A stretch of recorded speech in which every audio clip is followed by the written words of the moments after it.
প্রিয় দর্শক, আমন্ত্রণ আজ দুপুরে আপনাদের সঙ্গে আছি আমি নুজাত সাওম। সবাইকে শুভেচ্ছা জানিয়ে শুরু করছি আজ দুপুরের আজকের আয়োজন। আজ থাকছে সংস্কৃতি, এনটিভি অনুষ্ঠান সূচি ও দুপুরের অতিথি। প্রথমেই থাকছে সংস্কৃতি। নান্দনিক চলচ্চিত্র, মননশীল দর্শক, আলোকিত সমাজ, এই স্লোগান নিয়ে রেইনবো ফিল্ম সোসাইটির আয়োজনে অনুষ্ঠিত হচ্ছে 23তম ঢাকা আন্তর্জাতিক চলচ্চিত্র উৎসব। জাতীয় জাদুঘরের প্রধান মিলনায়তন ও কবি সুফিয়া কামাল মিলনায়তন, আলিয়াস প্রসেস, বাংলাদেশ শিল্পকলা একাডেমির জাতীয় চিত্রশালা, নর্থ সাউথ ইউনিভার্সিটি ও গ্রিন ইউনিভার্সিটির অডিটোরিয়ামে চলচ্চিত্র প্রদর্শিত হচ্ছে। লালমাটিয়ার কলাকেন্দ্রে অনুষ্ঠিত হচ্ছে লিটন সরকারের একক চিত্রকলা প্রদর্শনী পৌরাণিক মন, কাগজে মিশ্র মাধ্যম। প্রতিদিন বেলা 4টা থেকে রাত 8টা এই সময় প্রদর্শনী চলবে 31 জানুয়ারি পর্যন্ত। বাংলাদেশ শিল্পকলা একাডেমিতে অনুষ্ঠিত হচ্ছে 6ষ্ঠ জাতীয় ভাস্কর্য প্রদর্শনী। প্রদর্শনী চলবে 20 জানুয়ারি 2025 পর্যন্ত। এবার এনটিভি অনুষ্ঠান সূচি। এবার জানিয়ে দিচ্ছি এনটিভির আজ রাতের বিশেষ বিশেষ অনুষ্ঠানগুলির সময়সূচি। সন্ধ্যা 6টা 15 থাকছে বিশেষ টক শো সংলাপ প্রতিদিন।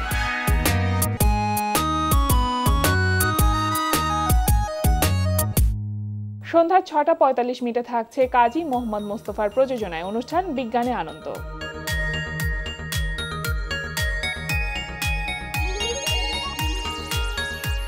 রাত 8টা 20 থাকছে আলামিন স্বপনের রচনায় তাইফুর জাহান আশিকের পরিচালনায় ধারাবাহিক নাটক ফাউল। না দুল্লা ভাই, আমরা ঠিক ভালো হরিয়েই জানি আপনি ছোটখাটো বলদ হইতে পারেন না। আপনি অনেক বড় মাপের সুউচ্চ পর্যায়ের বলদ। কারণ কি জানেন, আপনি যদি সেই বলদ না হইতেন তাহলে নিজের বউ ঘরে থইয়া পরের মাইয়ের পিছনে যে দৌড়ান এই যে মানুষে জানতেন না। জবাকে জবা আমার প্রেমিকা, আপনার সাথে যদি আমার ছবি দেখে তাহলে আমার একদম মাইরা ফেলাইবো। আমাদের সাথে একটা ছবিও তোলা যায় না, তাই না? আপনারা কোনোদিন আমাদের মানুষই মনে করতে পারলেন না। আপনার আবার কি হয়েছে? আপনি কেন জীবন রাখতে চান না? যেই জীবনে প্রেম নাই, ভালোবাসা নাই, কোনো রস নাই, কষ নাই, সে জীবন রাখতে কি হইবে জানাই। রাত 9টা 30 থাকছে জাহাঙ্গীর চৌধুরী ও কাজী মোহাম্মদ মোস্তফার পরিচালনায় মার্সেল প্রেজেন্স হাসো সিজন 7। একদিন ঈদের সালামের টাকা আম্মুকে আমি দেই নাই, আমার প্যান্টের চোরা পকেটে রেখে আমি ঘুমিয়ে গেছি। সকালে উঠে দেখি আমার চোরা পকেট থেকে টাকা চুরি হয়ে গেছে। বিশ্বাস করেন আমিন ভাই, আমি যখন ঘুমাই তখন ছিলাম আমি সম্রাট আকবর, উঠে দেখি আমি লালন ফকির। আপনারা তো সবাই জানেন আমি অনেক স্টাইলিস্ট। তো আমি যেদিন যে শাড়ি পরি সেই শাড়ির সাথে ম্যাচিং করে জুতো পরি। আমি যেদিন কালো শাড়ি পরি সেদিন কালো জুতো পরি। আমি যেদিন লাল শাড়ি পরি সেদিন লাল রঙের জুতো পরি। এই শুনে রনি ভাই বলল, রাইসা তোমাকে একদিন খালি পায়ে দেখতে চাই।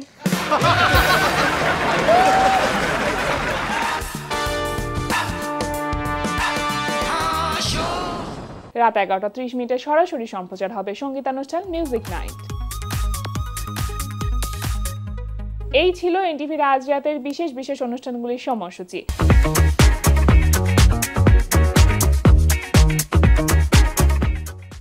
এবার দুপুরের অতিথি।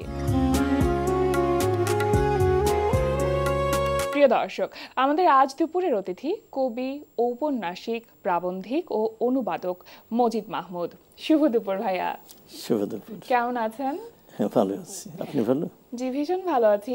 দর্শক এখনই বলছিলাম যে আপনার অনেকগুলো পরিচয়।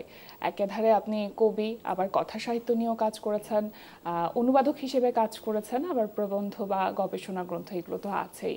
যদি নিজের ভালো লাগার কথা জানতে চাই যে আপনার সব থেকে পছন্দের জায়গা কোনটা? কবিতাই বলা চলে পছন্দের জায়গা, এবং কবিতাই আমি খুব শৈশব থেকে কবিতা লিখি, এবং কবিতার অনেকগুলি বই, প্রায় 25টা কবিতার বই, এবং বেশ কিছু বই খুব জনপ্রিয় বটে, এবং কবি হিসাবে একটি বলা চলে যে দেশে একটি পরিচিতিও আছে, এবং এটাই আমার মূল জায়গা। জি, একজন কবি হিসেবে আপনার আদর্শের জায়গাকে, অনুপ্রেরণার জায়গাকে, যার কবিতা পড়ে আপনি ভীষণভাবে মুগ্ধ হন? আমি তো খুব শৈশব থেকে লিখি এবং শৈশব থেকেই পড়ি।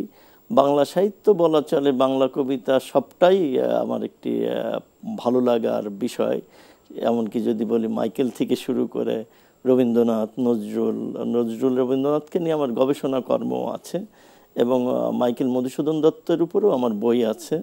এমনকি 30-এর যে প্রধান কবি যাদেরকে বলি, জীবনানন্দ দাশ সহ, এমনকি পরবর্তীকালে বাংলা সাহিত্যে কবি আল মাহমুদ, শামসুর রহমান সবাই, এবং অন্য যারা আছে যাদের নাম উল্লেখ করছি না। আর তাছাড়াও দেশের বাইরে যারা, বিশেষ করে ইংরেজি সাহিত্যের, রুশ সাহিত্যের অনেক কবি আমাদের খুবই মানে পছন্দের। জি, আপনি কবিতার বই বেশি আপনার প্রকাশিত হয়েছে, কিন্তু উপন্যাসের বইও আছে। কথা সাহিত্যে আমরা আপনাকে খুবই কম পেয়েছি, এর কারণ কি? মূলত আমি আগেই বলেছি যে আমি তো মূলত কবি, এবং আমি যখন কবিতাতে যখন কোনো কিছু ধরতে না পারছি, যা বলতে চাই, সেটি হয়তো উপন্যাসে ধরার চেষ্টা করি। আমার শুরুতে একটি বই 1986 সালে বেরিয়েছিল, এটি একটি গল্পের বই ছিল, অর্থাৎ জীবনের এটাও একটা বড় জার্নি। তারপরে অনেক দু একটি গল্পের বই বেরিয়েছে। কাজী নজরুল ইসলামকে নিয়ে আমার একটা উপন্যাস তুমি শুনিতে চেও না প্রকাশিত হয়েছে। আর এই মেমোরিয়াল ক্লাবটা আমি অনেক দিন ধরে লিখেছিলাম, প্রায় 20 বছর আগে শুরু করেছি। এটি শেষ হয়ে প্রকাশিত হয়েছে বাংলায় 2020 সালে। এইটি হলো মানে এই একটি উপন্যাসের পেছনেই আমার এতটা সময় ব্যয় হয়েছে। কতগুলো বছর তাহলে লাগলো? প্রায় 20টা বছর, 20-22টা বছর। তার কারণ হলো যে আমি এই গ্রন্থে তাই ধরতে চেয়েছি যা আমার কবিতাতে কিংবা প্রবন্ধে যা ধরা যায় না, কিংবা অন্য কবি সাহিত্যিক যা লেখেননি। এক দুই হলো যেসব জীবন আমরা পার করে এসেছি, এবং যে আমার উপন্যাসের নায়ক মূলত হাসান, যে একজন সাংবাদিক, কিন্তু সে যখন একটি সমস্যায় পড়ে তখন সে তার পিছনের যে জগৎগুলি, সে যে গ্রাম থেকে ফিরে এসেছে, সেখানে যেসব মানুষজন অবিচারের শিকার হয়েছে, তাদের কষ্টগুলিও সে বর্ণনা করছে এই উপন্যাসে। বাহ, তার মানে জীবনবোধ, মানে জীবনকে আসলে কিভাবে দেখছে না আপনার এই গল্পের মূল চরিত্র, সেই বিষয়গুলো সেটা। এবং আমরা যেটা হারিয়ে ফেলছি, জীবন তো আমরা এখন 21 শতকে মূলত জীবন নতুন করে শুরু হয়েছে। যেমন আমাদের যে প্রযুক্তির উন্নয়নের ফলে, যোগাযোগের উন্নয়নের ফলে অনেক বস্তুগত বিষয়গুলি হারিয়ে ফেলেছি আমরা, যা আমরা দেখেছিলাম, কিন্তু এখনকার প্রজন্ম তা দেখছে না, তার নতুন প্রজন্মে। তো সেই সব বিষয়গুলিরও খুঁটিনাটি বর্ণনা, এবং সেখানকার যে ঐতিহ্য, মিথ, ভাষা, সম্পর্ক, শাস্তি এবং পুরস্কার, আনন্দ, এসবও এই বইয়ের মধ্যে স্থান পেয়েছে। আর নামকরণ হচ্ছে মেমোরিয়াল ক্লাব কেন হলো? হ্যাঁ, এটা খুবই মানে একটি প্রশ্ন বটে। তার কারণ অনেকেই মনে করেন যে বাংলা বইয়ের নামও মেমোরিয়াল ক্লাব কেন, ইংরেজিটা না হয় মেমোরিয়াল ক্লাব হতে পারে। আসলে আমার কাছে এটার কোনো বিকল্প সেই অর্থে পাই না। এটাকে আমি বলছি স্মৃতি সংঘ।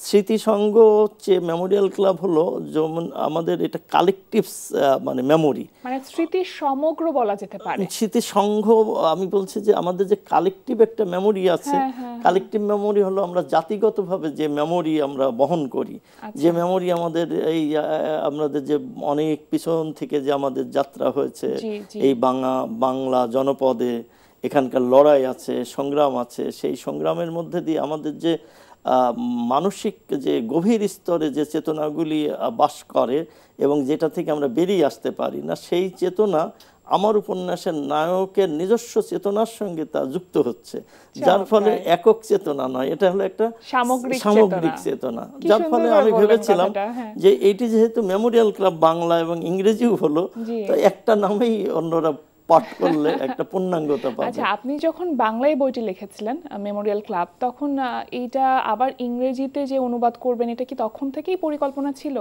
এইটি শুরুতে না থাকলেও যেটা এটার এই উপন্যাসের 4টি পর্ব আছে।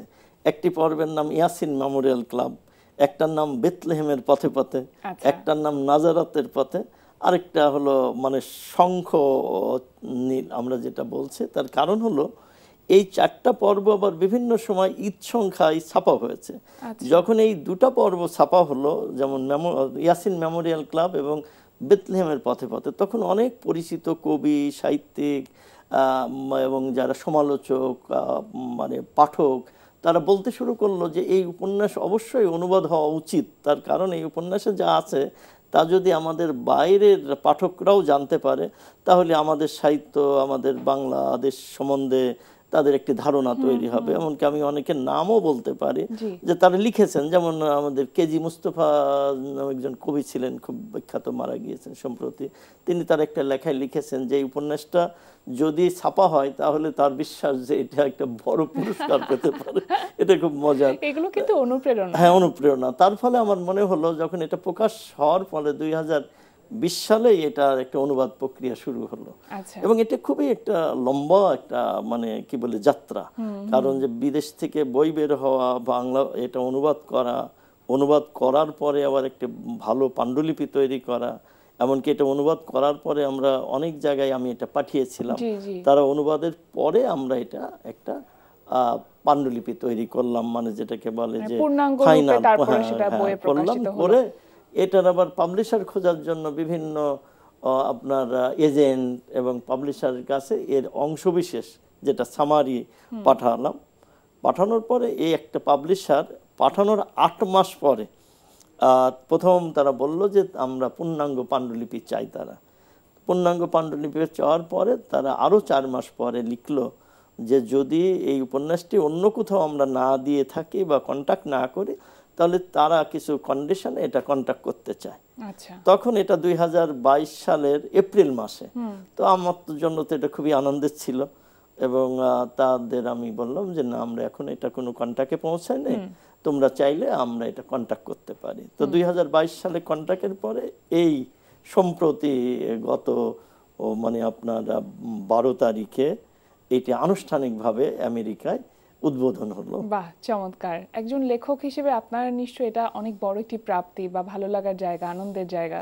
হ্যাঁ, এটি এক অর্থে নিশ্চয়ই আনন্দের জায়গা এই জন্যই যে এই যে আমার ব্যক্তিগত যে লেখক জীবনের যাত্রা, সেটি আমি যা লিখেছি, যা আমি বলতে চাই, সেটা আমার পাঠকের যে পরিধিটা বেড়ে গেল। এমনকি বাংলাদেশের যে সাহিত্যের একটি দ্বার খুলে যাচ্ছে বলে আমি মনে করি। মানে বিশ্বের দরবারে উপস্থাপনের যে এবং তারা যেমন তাদের আলোচনায় বললেন যে এটা হলো আমেরিকান এশিয়ান রাইটার ক্লাবে মানে প্রবেশ করা, রাইটার্স ক্লাবে প্রবেশ করা। 2 হলো যে অনেকে এর মধ্যে লিখেছেন যে তারা বাংলাদেশের কোনো উপন্যাস এর আগে পড়েনি। তো আমি বলছি বাংলা সাহিত্য কিন্তু খুবই সমৃদ্ধ, বাংলা উপন্যাসও খুব সমৃদ্ধ, কবিতা তো সমৃদ্ধ, কিন্তু তার অনুবাদ খুব সামান্যই হয়েছে। এবং এত ভালো এখানে কাজ আছে এই বাংলা উপন্যাসে, সেগুলি যদি অনেকটাই অনুবাদ হয় তাহলে বিশ্ব দরবারে মানে পাঠকরা বাংলা সাহিত্য এবং বাংলাদেশ সম্বন্ধে জানতে পারবেন। মেমোরিয়াল ক্লাব এটা যখন বাংলা থেকে আপনি ইংরেজিতে অনুবাদ করেছেন তখন কি মানে ভাষাগত জায়গা থেকে তো পরিবর্তন আছেই, কিন্তু সেটার জন্য গল্পের আঙ্গিক বা কথা বলার যে ধরন বা উপস্থাপন সেক্ষেত্রে কি পরিবর্তন আনতে হয়েছে? হ্যাঁ, এটাই হলো মূল চ্যালেঞ্জ। অর্থাৎ বাংলা থেকে যখন আপনি অন্য ভাষায় যাচ্ছেন আর ইংরেজিতে যাচ্ছেন তখন ভাষা প্রধান চ্যালেঞ্জ আকারে কাজ করে। কারণ যে একটা ভাষার নিজস্ব আপনার স্ট্রাকচার আছে, গ্রামার আছে, তারপর ইডিয়ম ফ্রেজ আছে, এবং হলো এই ভাষার একটি ইমোশন আছে, ভাষা যারা ব্যবহার করে তাদের বোঝাবুঝির একটা ব্যাপার আছে। সেটা যখন অন্য ভাষায় যায় তখন তার অনেকখানি বিবেচনা করতে হয়, অনেকটা হারিয়ে যায়, আবার অনেকটা পুনরায় নিতেও হয়, যুক্ত হয়। এবং এই বইটা, ইংরেজি বইটা যেহেতু অনেকগুলি এডিটিংয়ের মাধ্যমে গেছে, এবং আমি ওই উইমের সঙ্গে মানে এদের যে গরিবর যে এডিটর তার সঙ্গে অনেক দিন আমরা কাজ করেছি। তার পরামর্শ মতো কিছু অংশ বাদও দিতে হয়েছে, কিছু কিছু জায়গায় নতুন করে শুরু করতে হয়েছে, রিলেশনগুলি তৈরি করতে হয়েছে। তাতে বলা যায় যে ইংরেজিটা অনেক বেশি হলো কনসাইজড অ্যান্ড স্লিম, বাংলার চেয়ে প্রিসাইজড অনেকটা। তো সেদিক থেকে কিন্তু গল্প মূল তেমন কোনো পরিবর্তন হয়নি, মূল ভাবের বা গল্পের কোনো পরিবর্তন হয়নি, চরিত্রের সেই অর্থে পরিবর্তন হয়নি। এটা তো ইংরেজি ভাষায় প্রকাশিত হয়েছে, কিন্তু আরো কিছু ভাষায় প্রকাশের চিন্তা ভাবনা চলছে বা ইতিমধ্যে কাজ শুরু হয়েছে, সেগুলো সম্পর্কে যদি একটু বলতেন। হ্যাঁ, এটা তো আপনি জানেন যখন কোনো বই বিশেষ করে অন্য দেশের বা বাংলাদেশের বই ইংরেজিতে অনুবাদ হয় এবং কোনো গুরুত্বপূর্ণ প্রকাশনা সংস্থা থেকে বের হয়, তখন বিশ্বের প্রধান অনেক ভাষারই অনুবাদকদের একটা আগ্রহের জায়গাও তৈরি হয়। তো সেক্ষেত্রে তখন লেখকের চেষ্টাটা কমে যায়, তখন চেষ্টাটা বাইরে থেকেই আসে। যখন এই বইটা হচ্ছিল তখন ফরাসি এক অনুবাদক বা এই বইটা প্রকাশের পরে তিনি বলছেন যে এইটি তিনি ফরাসিতে অনুবাদ করবেন। আবার চাইনিজ চীনের কিছু অনুবাদক একজনের সঙ্গে কথা চলছে। তো আমি আশা করি যে হয়তো অনেক জায়গায় এটা এখন অনুবাদ হতে পারে বা হওয়ার সম্ভাবনা আছে। বাংলাদেশের মানুষের কাছে যারা আপনার আসলে লেখার ভক্ত, তাদের কাছে কোনটার গ্রহণযোগ্যতা বেশি, বাংলাটার নাকি ইংরেজিটার? মেমোরিয়াল ক্লাব বাংলা ইংরেজিটা তো এখনো বাংলাদেশে সেই অর্থে রিডারদের কাছে পৌঁছায় নাই, এখনই কেবল আসছে, তারা হয়তো সেই অর্থে পড়েও নাই এবং তাদের জন্য ইংরেজিটা এত প্রয়োজনও নয়। আমি মনে করি যে যারা বাংলা পড়তে পারেন, বাংলা পড়েছেন, ইতিমধ্যেই কিন্তু এই মেমোরিয়াল ক্লাব বাংলাটা 4টা সংস্করণ হয়েছে এবং বাংলা অনেক মানে যারা পাঠক ইতিমধ্যে পড়েছেন। ইংরেজি যারা দেখতে চান পাশাপাশি বাংলা পড়েছেন তারা পড়তে পারেন। এমনকি যারা অনেকেই এখন ইংরেজি জানা একটা প্রজন্ম তৈরি হচ্ছে, বাংলাদেশেও একটা ইংরেজি জানা প্রজন্ম, তারা এটা পড়তে পারেন। মূলত হলো বাংলাদেশের জন্য আমি মনে করি যে বাংলা ভার্সনই বেশি ভালো। তা তো অবশ্যই, কারণ মাতৃভাষা বাংলা, বাংলাতে যেভাবে সে উপলব্ধি করবেন যাবেন, সেটা তো সে ইংরেজিতে যাওয়াটা একটু কঠিন। আর আপনার কবিতা লেখার কাজটি কি এখন চলছে? নতুন কবিতা লেখা হচ্ছে? হ্যাঁ, আমি তো এক অর্থে কবিতার মধ্যেই বসবাস করি, গল্পের মধ্যেও বসবাস করি। আমার এই যে মাহফুজা মঙ্গল নামে একটি বই 1989 সালে প্রকাশিত হয়েছিল, এই বইটি এখন 21তম সংস্করণ চলছে। মানে যদিও পরবর্তীকালে আমি বলপাখ্যান, আপেল কাহিনী, ধাত্রী ক্লিনিকের জন্ম সহ বেশ কিছু জনপ্রিয় এবং অন্যদের দৃষ্টিতে, তাদের দৃষ্টিতে বলি যে একটি আলোচিত কাব্যগ্রন্থ, কিন্তু মাহফুজা মঙ্গল যথেষ্ট রকম বাংলাদেশের পাঠকরা এটা গ্রহণ করেছে, সব প্রজন্মের পাঠকরা এটা নিয়েছে। জি, মাহফুজা মঙ্গল আপনি যখন নিজে লিখছিলেন তখন আসলে আপনার মধ্যে কি ভাবনা কাজ করছিল মূলত?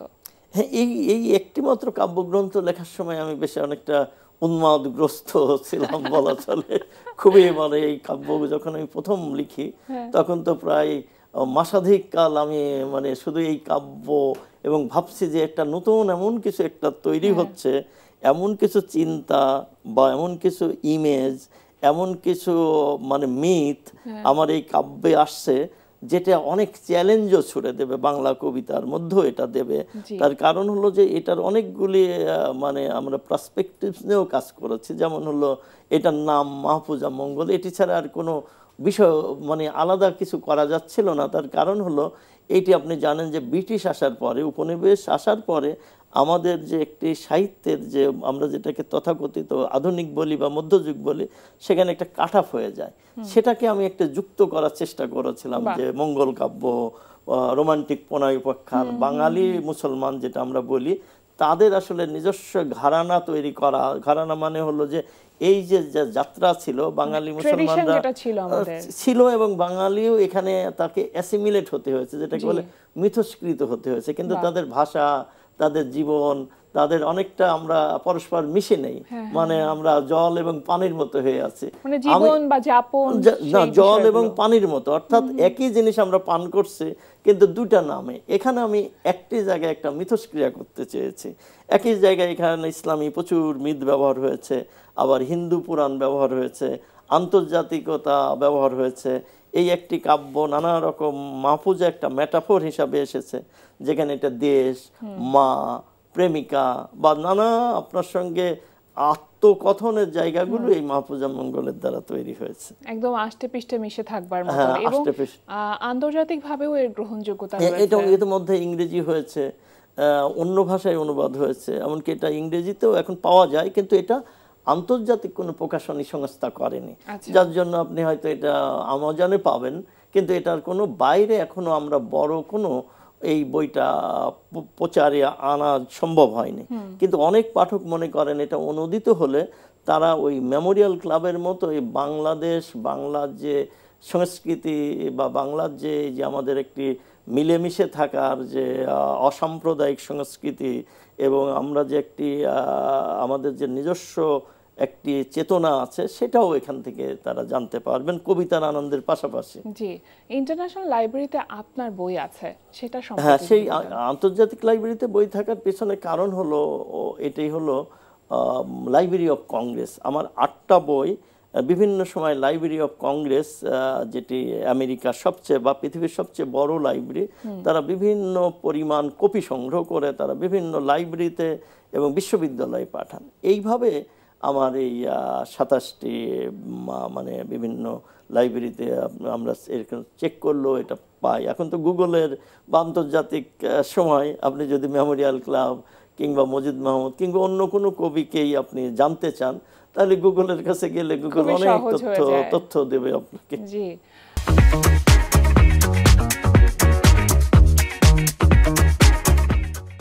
একজন কবি বা লেখকের জায়গা থেকে জানতে চাইবো যে আপনি জীবনকে কিভাবে দেখেন, জীবনের সবথেকে বড় অর্জন কোনটাকে বলে মনে করেন?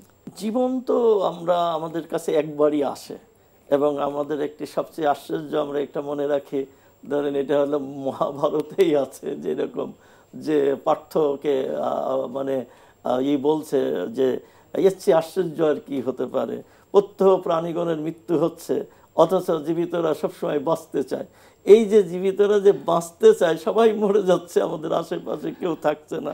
আমরা যদি এই জায়গা থেকে, এমনকি আমাদের ধর্মগ্রন্থে নানা রকম হলো মানে দর্শনে আছে, আমরা যদি জীবনকে একটা নিস্পৃহ জায়গা থেকে এবং কাজের জায়গা থেকে, কর্মের আনন্দের মধ্যে থেকে দেখতে পারি, তাহলে আমার যেখানেই থাকুক কোনো কাজটাই বড় বা ছোট নয়। কবিতা লেখাও যেমন গুরুত্বপূর্ণ, মাঠে কাজ করা বা উপন্যাস লেখা বা সব কাজই গুরুত্বপূর্ণ, জীবনটাকে যাপন করা। এবং এটি কোনো গুরুত্বপূর্ণ কবিতা লেখা শুধু একজন কবির কাছে, অন্যের কাছে কিন্তু অন্য কাজ গুরুত্বপূর্ণ। এইভাবে দেখি যদি আমরা জীবনকে। চমৎকার করে বললেন, এবং জীবনে আসলে বেঁচে থাকাটাই সবথেকে বড় অর্জন এবং এটাই সবথেকে বড় প্রাপ্তি। ভালো থাকুন, সুস্থ থাকুন, জীবনটা আরো অনেক সুন্দর হোক সেই প্রত্যাশা রইল, শুভকামনা রইল। আর আজকে আমাদের আয়োজনে আসবার জন্য আপনাকে অসংখ্য ধন্যবাদ। আপনাকে অসংখ্য ধন্যবাদ, পাঠকদের অনেক এবং দর্শকদের ধন্যবাদ, তারা সবাই ভালো থাকবেন। প্রিয় দর্শক, আমরা চলে এসেছি অনুষ্ঠানের শেষ প্রান্তে। অনুষ্ঠান সম্পর্কে আপনার মতামত জানাতে মেইল করুন আজ দুপুরে @ntvbd.com এ। বিশ্বের যে কোনো প্রান্ত থেকে যে কোনো সময় আজ দুপুরে দেখতে ভিজিট করুন আমাদের পূর্ণাঙ্গ ওয়েব পোর্টাল www.ntvbd.com। এছাড়া এনটিভি সব জনপ্রিয় অনুষ্ঠান ও খবরের আপডেট পেতে ভিজিট করুন আমাদের ইউটিউব চ্যানেল ও ভেরিফাইড ফেসবুক পেজে। সবার মঙ্গল কামনায় আজকের মতো এখানে শেষ করছি। শুভ দুপুর।